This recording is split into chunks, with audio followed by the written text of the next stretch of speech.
I really was debating whether I should make this video, but you know what? I think there's something that needs to be said about this, and I'm sure that there are other people who are saying this, but I just want to say it in my way. Colleen Ballinger is a YouTuber who became famous for a character that she made up that she would play called Miranda Sings. And this was a character, it was supposed to be a comedic bit that she was doing. And she created a character and a show that was aimed mostly at children. But in the last couple of years, some people have been coming out raising concerns about how inappropriate some of her behavior has been. But even though, like I said, some people have been raising concerns, this year the whole thing blew up. People have been producing actual receipts. They have been showing some inappropriate conversations that she has had with children. Some video is resurfacing, and some even more disturbing accusations have come out. I don't have time to go through the whole thing. Paige Christie has done a magnificent job at breaking everything down so you can catch up and know what I'm talking about. I'm gonna link the video in the description below. And in response to this whole debacle, Colleen released a video, a sort of apology, but not. It's not an apology. And she did it in song. And there are some things that I want to point out about this apology that I think are more important than the story itself.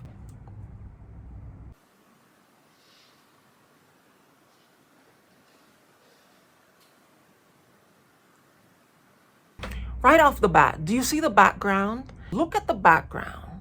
This woman who has been silent for weeks suddenly comes up with a response, and this is what the background looks like. There's a couple pillows there in the corner that kind of look haphazard, and there's a rolled up little thing, and everything in this video is intentional. That's the first thing that I want you to understand. Everything in this video is designed to evoke some kind of emotion from you. And the kind of hastily put together background is not for nothing. She wants you to know that she's a busy mom, that her house is not pristine, that it's not perfect, that she's just like you. She's barely, it almost looks like, okay, I'm gonna sit down and make this video. So let me roll this thing up and let me just throw these things in the corner. Nobody who's gonna get on camera to do something as important as responding to these horrible accusations is going to do so as a last minute thing, as a last minute gesture. She wants you to look at the home, her multi-million-dollar home, may I remind you, and think she's just like me. But she's not. Let's go on. Hi everyone. I've been wanting to come online and talk to you about a few things. The whole hi everyone and playing the ukulele while she's sitting on the floor, it's giving gather around children, which is not exactly what you want to be doing based on the accusations that have been made against you, sweetheart. You really don't want to seem like the creepy children entertainer. Yeah, that part. Even though my team has strongly advised me to not say what I want to say, I recently realized that they never said that I couldn't sing what I want to say. Remember this, she said her team strongly advised her not to respond to the accusations. Oh, but they never told me not to sing. Stick a pin in that. Today I only want to talk about the facts. So I hope that you'll be willing to listen. She said she only wants to talk about the facts. She establishes that from the beginning of the video. That is to make you feel that she's not afraid to confront these accusations. But as the song goes on, and this is a spoiler alert, she's not going to tell you any of the facts. She's not going to respond to any one thing. During this entire video, she's going to tell you that she is the victim here. That everything that is happening that is negatively affecting her is unfair and it's not true, but she doesn't address any of the facts. So this statement right here is false, right from the top. All aboard the toxic gossip train. You're chugging down the tracks of misinformation. Toxic gossip train. Tie me to the tracks and harass me for my past. Cause rumors look like facts, but hey, at least you're having fun. I hate to admit it, but this is a really catchy song. It's well performed. It has that hook, that catchy little thing that's gonna get stuck in your head for a long time. This was not put together at the last minute. Colleen Ballinger didn't sit down in front of the camera and start riffing or freestyling. This song was written, it was composed, it was arranged, and I don't believe for 1 second that her team wasn't behind this. They really thought that this was the move. There is no way that Colleen, with her career in tatters, risked losing the only people who have a 1% chance in hell of getting her out of this. Her PR team, her lawyers. There is no way that she would take the initiative to ignore all the advice they gave her to do this on her own. This was a group effort. Her people got together and they agreed that if there was a chance that this could happen, it would be by Colleen appealing to her fans using her beautiful singing voice. She has a beautiful voice and she wants you to know it. Her Miranda Sings character, the gag is that character can't sing to save her life. She's always off tune. But this girl who is in front of a frumpy, crumpled kind of, I don't know, basement looking couch with the pillows thrown in the corner and the blanket wrapped around there and kind of thrown in there because you don't have time because you're a busy mom. This person, she's talented, she's earnest, she's extremely emaciated. It seems like she hasn't been eating. She's always been thin, but she looks extremely unwell in this video. And she has these little sad puppy eyes. Everything about this video was carefully calculated. Everything was curated to pull at your heartstrings. Bring out the daggers made from your perfect past and stab me repeatedly in my bony little back. My bony little back, because I'm so tiny and helpless. Rumors that you made up for clout. Hey everybody, I found someone new to harass. She did some things that I do not like in her past. So everybody so shoot me down quick in the click and bam. My reputation's deceased. Every pause, every time she looks into the camera, this has been rehearsed. Trust me. This has been rehearsed many times in front of her team with a room full of people. I could imagine that there was people around her in that room behind the cameras kind of going, please don't make a mistake. Please don't forget that line. Please don't forget to look at the camera in that moment like we rehearsed. So you can do it all in one take. So it looks more earnest with no jump cuts. Like it was spur of the moment. Nothing is spur of the moment. This woman is a multi-million-dollar making machine. She is a performer. She has successful YouTube channels that get billions of views. She is somebody who has written a couple bestsellers. She employs a lot of people. And they're not going to just let this thing drop. They're going to do everything in their power to try to save this whole corporation. So no, this was not some impromptu little music moment. This was well rehearsed. And even if you look at the movement of the eyes, I believe she's probably reading a script. I maybe on a limb here. But I'm looking, I even zoomed in and I looked at the eyes, and she keeps moving from this place to this place and that place and that place. That tells me that there's probably giant cue cards written with the different sections of the song, where she needs to pause, where she needs to look up this way, where she needs to look down that way. I don't believe this is just her being her. This is very well planned. And good job, I have to say. They're doing a great job because it looks so natural. But some of us, we observe keenly.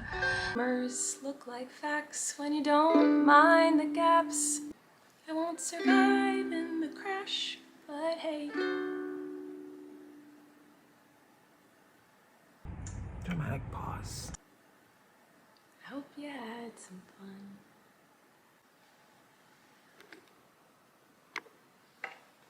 Actually, I feel like Fake. Fake. Fake moment she was not gonna turn off. She was not about to turn off the camera. Yeah, she knew there was a last part coming that she also wrote with her team and arranged. Fake. and twist it up and grind it and add some lies to it and pulverize it and stab it with knives and ruin a life and Bars. make a mistake. It doesn't mean you gotta say simply because they made a mistake. And that mistake doesn't make them a terrible human. It just makes them a human. But what do I know? Me, right? Wouldn't it be something if those are Colleen Ballinger's last words on the internet? If that's the last thing we ever record of her saying, listen, we've already watched this. Obviously, I'm not going to play the whole thing because I don't want to get any copyright infringements. But the reason why I really wanted to make this video is to emphasize the point that now that I am seeing, I don't follow this woman. I don't know anything about her. I had heard of her. And the truth is, a lot of these scandals that are coming out, that have come out with her and Shane Dawson and others who are in the comedy YouTube space, I'm not familiar with them because I've never really been a fan of comedy YouTube. I think it's the cringiest thing in their little pranks and their stuff. So I've never really followed her career. But now when everything is coming out and we're seeing images of her, videos of her being extremely inappropriate, talking about children. And this is a children's entertainer. And we're seeing this that has been on the internet, on YouTube for a long time. We've seen some of her live shows that people have recorded her behaving in such inappropriate ways with children on stage, and there's parents in the audience laughing. I just don't understand how this was allowed to go on like this. Who are we as a people that we thought that this was okay, that we allowed this to go on? This is really disturbing to me, not just because of her actions, but because the public allowed it. Andrew Zimmerman, I love his podcasts. He's so fine. He's so good looking. Okay, I can't believe I made the mistake of calling my baby the wrong name. His name is Andrew Huberman. I know his name, but sometimes when I think about him, my mind doesn't work right. So I apologize, my love. His name is Andrew Huberman, and he is such a beautiful man and really smart. And yeah, I just wanted to make that clear. Bye. And the other day I caught him at another person's podcast, and they were talking about different things. And Andrew is, I believe he's a neurobiologist. I'll find out and put it here. I don't know. I just know he's fine. And he's smart, and he talks about a lot of things about the brain and how the body works in relation to the brain. And they were talking about deep divers and people who are free divers, who train their bodies to go down into the water and stay for extended periods of time. They fill their lungs with air and they try to hold on to that air for as long as possible. And over time, they develop a kind of resistance to the natural reaction of the body of wanting to take a breath when oxygen levels are going down and carbon dioxide levels are going up. The body is designed in a way that if you are running out of oxygen and your levels of carbon dioxide are going up, the body understands we're in trouble. You will have a panic reaction and you will try to get some fresh air. That is how the body's supposed to work. But because these divers do a lot of practicing and they kind of condition their bodies to not respond so quickly to the changes in oxygen and carbon dioxide levels in their blood, that's when divers become more vulnerable to sudden death. And he was saying, choosing to become a free diver is a very dangerous decision because you increase your chances of just dying suddenly by creating and developing this resistance to the body's natural alarm system. You're doing something dangerous, you need to stop. You become better and better and better at resisting that alarm system. And you'll feel like, you know what, this is good, okay, yeah, I've been holding my breath for all this time and I'm not panicking, I feel good. And then the next time you'll push it even further. Okay, this is good, I'm feeling good. I know it's been a few minutes and I'm not panicking, I'm doing good, I'm still calm. And one day they will hold their breath for so long that they will go, yeah, this is good, I'm feeling good, I've been holding my breath and that's it. They will just die. There will not be a preamble. There will not be an alarm system. There will not be a warning. They will just die suddenly because they will push their bodies to the place where it cannot recover. And I believe that is what has happened to Colleen. Normally, when people do terrible things, they get warnings. They get people around them to say, whoa, you can't do that. You should be careful. Maybe you shouldn't make that joke. There's children in this room. Calm down. And even if they do it, there should be some kind of backlash. People saying, yo, that's not okay. You need to calm down. You need to slow down. But because Colleen was allowed to push the line further and further and further away, when the moment of no return finally came, there was no warning.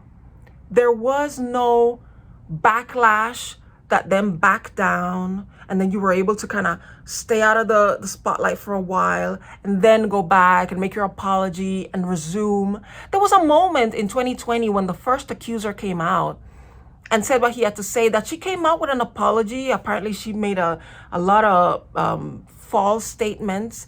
The public believed her and she was able to go on.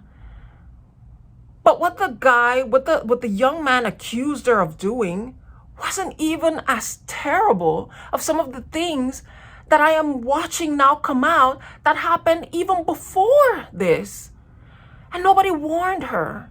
Nobody told her, you're pushing the line too far. You're going too far with this. You need to slow down. Nobody said anything to her. So when she got to the point of no return, there was no warning. There was no alarm. And her career is, I believe, effectively dead. Colleen, I don't see how she can come back from this. I really don't. It is a lesson for all of us. Warnings are good. Boundaries are good.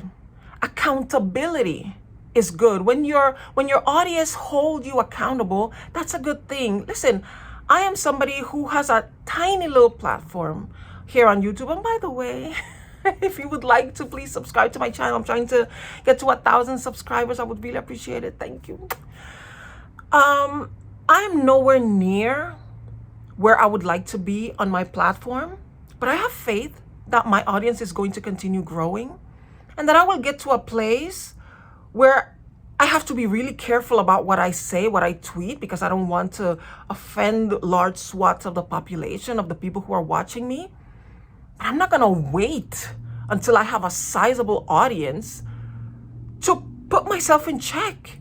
Do you know how many times I've had to not tweet something?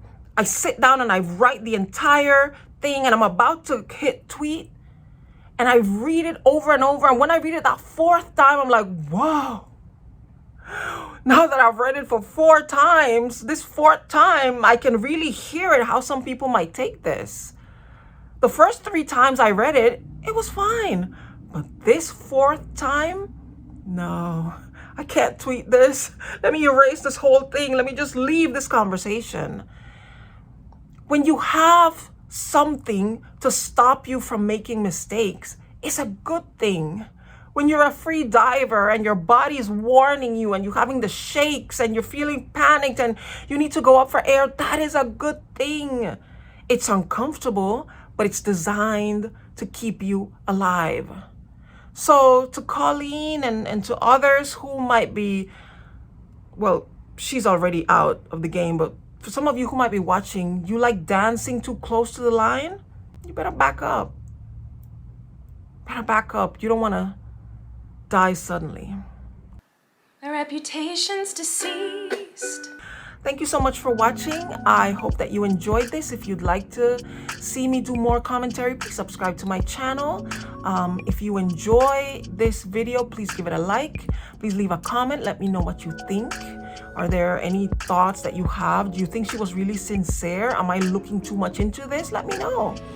And share this video with others. I know a lot of people are talking about this, but I just like to be able to add my own perspective to the conversation. Thank you again for watching this video, and hopefully I will see you in the next one.